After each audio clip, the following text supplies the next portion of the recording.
Hello and welcome to Forensics with Sydney and Jake. I'm Jake. And I'm Sydney. Today we are talking about the historic case of the Oklahoma bombing. On April 19th, 1995, shortly after 9 a.m., a 1993 Ford rental truck from Ryder Rentals exploded next to the Alfred P. Murrah Federal Building in downtown Oklahoma City, Oklahoma.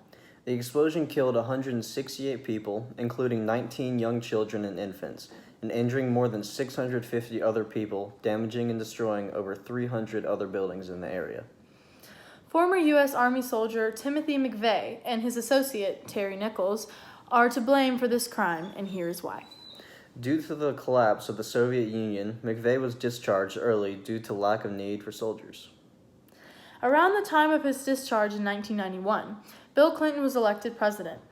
McVeigh was always fond of firearms and explosives and did not agree with Clinton and the U.S. government's new gun control policies, leading to the birth of his distrust in the U.S. government. However, it wasn't until April 19, 1993, when FBI agents opened fire on a Branch Davidian religious sect in Waco, Texas, killing 75 people that he devised his plan for the Oklahoma bombing.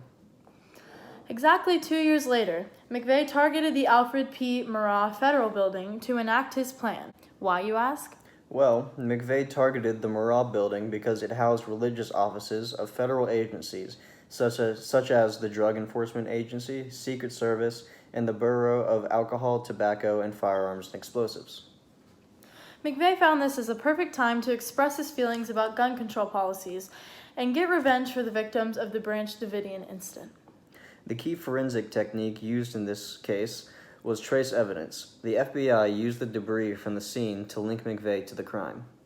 The amount of evidence in this case was shocking, as almost 13,000 pieces of potential evidence were taken from the site of the explosion, including pieces of metal from the barrels that were lodged into the bodies of the victims.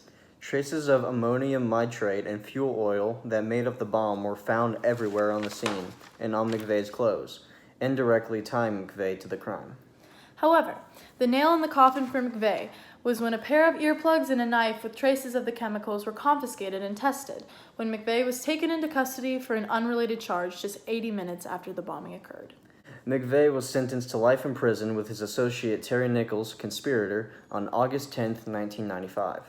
And finally, on June 13, 1997, McVeigh was given the death penalty and was executed by lethal injection on May 16, 2001.